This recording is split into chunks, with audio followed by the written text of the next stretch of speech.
Hello दोस्तों, मैं Dharmendra sir dynamic study point में आप सभी दोस्तों का हार्दिक स्वागत है। अगर आप मेरे चैनल पे नए हैं तो चैनल को सब्सक्राइब, लाइक, कमेंट और शेयर जरूर करें। तो आइए आज हम लोग एक टॉपिक पे बात करेंगे जिसका नाम है हिंदी व्याकरण। हिंदी व्याकरण में दोस्तों पढ़ेंगे वर्ण विचार। वर्ण विचार के बारे में पढ़ेंगे कि वर्ण किसे कहते हैं और वर्ण की जो संख्या होती है वो कितनी होती है, तो इनके बारे में आज हम लोग अध्ययन करेंगे।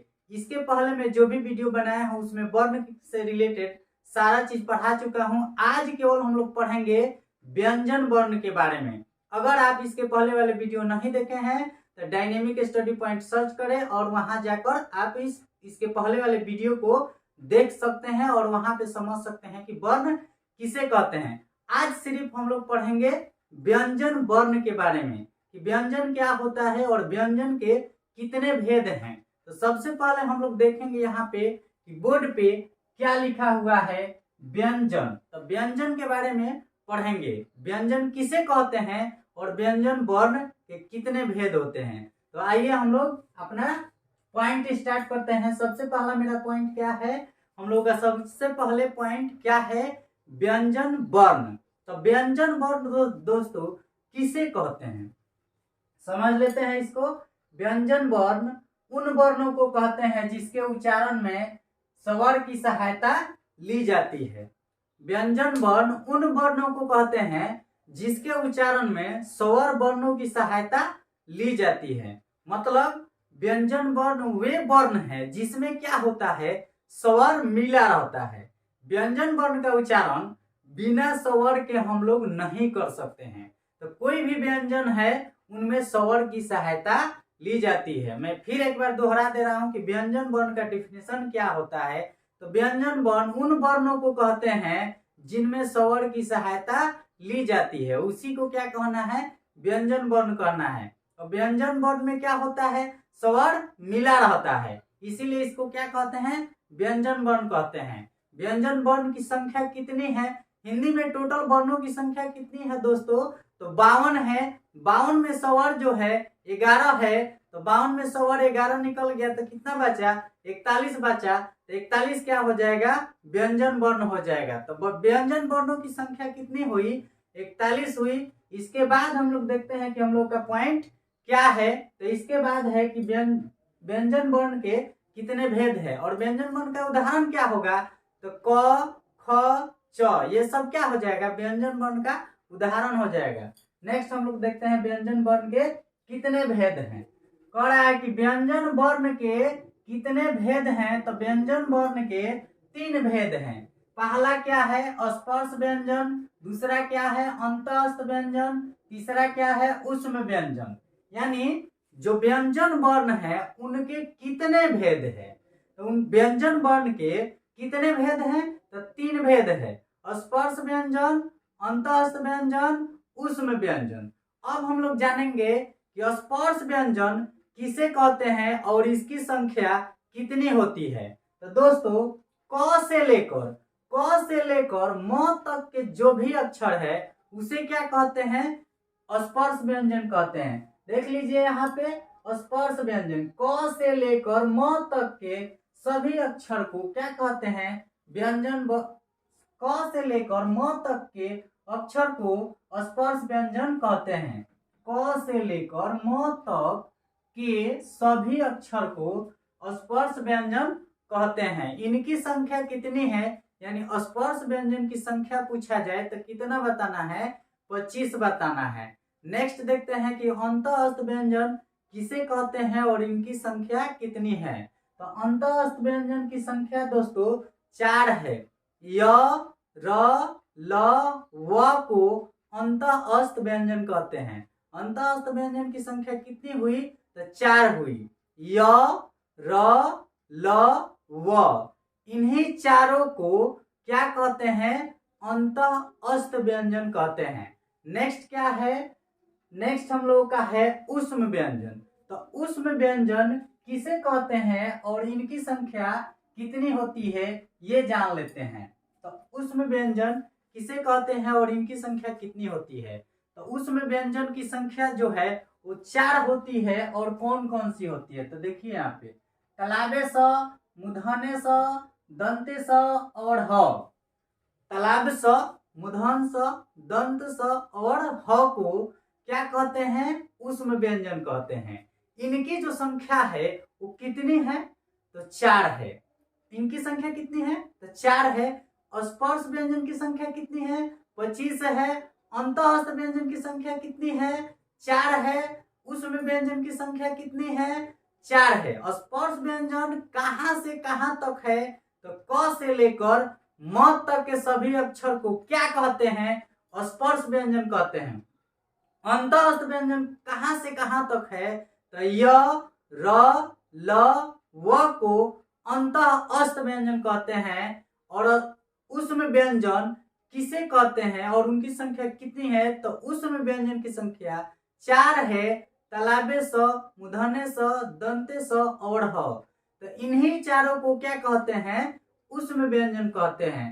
अब आगे देखते हैं कि क्या है। आगे है कि वर्णों की मात्राएं किसे कहते हैं। दोस्तों, हिंदी में, पूरे हिंदी में, मतलब पूरा हिंदी में जो वर्णों की संख्या है वो कितनी है और उसे कैसे हम लोग परिभाषित कर सकते हैं, उसका डिफिनीशन क्या दे सकते हैं। तो देखिए यहाँ पे वर्णों की मात्राएं। व्यंजन वर्ण के उच्चारण में जिन स्वर मूलक चिन्हों का प्रयोग होता है उसे वर्णों की मात्राएं कहते हैं। यानी व्यंजन वर्णों के उच्चारण में जिन स्वर मूलक चिन्हों का प्रयोग होता है उसी चिन्हवा को क्या कहते हैं? वर्णों की मात्राएं कहते हैं। यानी व्यंजन वर्ण के उच्चारण में, व्यंजन वर्ण के उच्चारण में जवना चिन्ह के प्रयोग होला ओकरा के क्या कहल जाई? ओकरा के क्या कहल जाई? तो वर्णों की मात्राएं कहेंगे। देखते हैं इसकी संख्या जो है, वर्णों की मात्राएं की जो संख्या है वो कितनी है ये जान लेते हैं। तो वर्णों की मात्राएं की जो संख्या है वो कितनी है? तो 10 है। वर्णों की मात्राएं की जो संख्या है वो कितनी है? 10 है। 10 कहां से कहां तक है ये समझ लेते हैं। तो आकार से लेकर औकार तक की ये क्या है? टोटल मात्राएं हैं। आकार से लेकर औकार तक, तो यही क्या हो जाएगा? मात्राएं हो जाएगा। इनकी संख्या कितनी है? तो 10 है। आकार, हर्षिकार, दीर्घिकार, हर्षुकार, दीर्घुकार, ऋकार, एकार, अयकार, ओकार, औकार। मात्राएं की जो संख्या है वो कितनी है? 10 है। ये हम लोग जान लिए कि मात्राएं की जो संख्या है वो कितनी है और मात्राएं किसे कहते हैं। नेक्स्ट देखते हैं कि क्या है। अनुस्वार और विसर्ग। अनुस्वार और विसर्ग क्या होता है इसके बारे में जानेंगे। अनुस्वार और विसर्ग ये दोनों व्यंजन होते हैं क्योंकि इनमें स्वर मिला रहता है। मतलब जो अनुस्वार और विसर्ग है वो क्या होते हैं? व्यंजन होते हैं। अनुस्वार और विसर्ग क्या होते हैं? तो व्यंजन होते हैं। क्यों व्यंजन होते हैं? क्योंकि इसमें स्वर की जो मात्रा होती है, स्वर जो होता है वो मिला रहता है, इसीलिए इसे क्या कहेंगे? व्यंजन कहेंगे। अब देखेंगे कि अनुस्वार किसको कहते हैं और विसर्ग किसको कहते हैं। तो हम लोग क्या लिखते हैं? अ पर बिंदु देते हैं, अ के ऊपर बिंदु देते हैं तो क्या हो गया? अंग हो गया। तो उसी को कहते हैं अनुस्वार। जो बिंदु ये दिए हैं वही क्या हो जाएगा? अनुस्वार हो जाएगा। नेक्स्ट, जो अ के बाद जब हम लोग 2 बिंदु ऊपर नीचे देते हैं, अ के बाद जब 2 बिंदु ऊपर नीचे सामने सामने देते हैं तो वह हो जाता है विसर्ग। इसको पढ़ते हैं अ। तो अ के बाद विसर्ग आया है यानी स्वर के बाद आया है, इसीलिए इसको क्या कहेंगे? व्यंजन कहेंगे। कैसे बना है? तो अ जोड़ विसर्ग, अ जोड़ विसर्ग मिलकर क्या बना है? अ बना है। नेक्स्ट क्या है? अंग, अंग है। तो अंग कैसे बना है? हई कैसे बना है? तो अ जोड़ अनुस्वार, अ में अनुस्वार मिला है तो क्या बना है? अंग बना है। तो इस पर जो बिंदु आया है यही क्या हो जाएगा? अनुस्वार हो जाएगा। और यहाँ जो दोनों बिंदु आया है यह क्या हो जाएगा? विसर्ग हो जाएगा। ये विसर्ग हो जाएगा। तो ये दोनों क्या होते हैं? अनुस्वार और विसर्ग ये दोनों व्यंजन होते हैं क्योंकि इनमें स्वर मिला रहता है। तो अनुस्वार और जो विसर्ग है वो क्या होते हैं? तो व्यंजन होते हैं। क्यों होते हैं व्यंजन? क्योंकि इनमें स्वर मिला रहता है। नेक्स्ट देखते हैं और क्या है। ये स्वर के बाद आते हैं, इसलिए इनको क्या कहते हैं, अयोगवाह कहा जाता है। जो अनुस्वार और विसर्ग हैं वो स्वर के क्या होते हैं, बाद में आते हैं कि पहले आते हैं, तो बाद में आते हैं। अनुस्वार जो विसर्ग है वो स्वर के पहले नहीं आते हैं, स्वर के पहले नहीं आते हैं। तो जब स्वर के पहले नहीं आते हैं तो उनको क्या कहा जाता है, अयोगवाह कहा जाता है। क्यों अयोगवाह कहा जाता है, क्योंकि अनुस्वार जो विसर्ग है उस स्वर के बाद आते हैं, इसलिए उनको क्या कहा जाता है, अयोगवाह कहा जाता है। एग्जाम में ऐसे पूछता है कि अयोगवाह वर्ण कौन कौन है, तो अयोगवाह वर्ण कौन कौन है, अक्षर कौन कौन है, अयोगवाह तो दो ही है, कौन कौन, अनुस्वार और विसर्ग। अब क्यों है, तो ये स्वर के बाद आते हैं, इसीलिए इनका नाम क्या है, अयोगवाह है। नेक्स्ट देखते हैं हम लोग का पॉइंट क्या है। अंग और ढ टवर्गीय व्यंजन होते हैं क्योंकि ये शब्द के शुरू में नहीं आते हैं। मतलब जो अंग है और ढ है, जो हम लोग अंग लिखते हैं और जो ढ लिखते हैं, इनको क्या कहा जाता है, टवर्गीय व्यंजन कहा जाता है। अंग और ढ को टवर्गीय व्यंजन कहा जाता है क्योंकि ये शब्द के शुरू में नहीं आते हैं। अंग और ढ किसी भी शब्द के शुरू में नहीं आते हैं। ढ की जो सवाल है वो आता है किसी किसी शब्द में, लेकिन अंग बिल्कुल नहीं आता है। ढ का कुछ अपवाद होता है, उसको भी जानेंगे। अपवाद में क्या होता है, कह रहा है कि अपवाद में ढ का क्या होते हैं, कुछ शब्द होते हैं। तो जान लेते हैं कौन कौन शब्द होते हैं, दो चार जान लेते हैं कि कौन कौन शब्द है। जैसे ढाका, उसके बाद ढलाव, उसके बाद क्या हो जाएगा, ढोलक, ढाला, ढालू।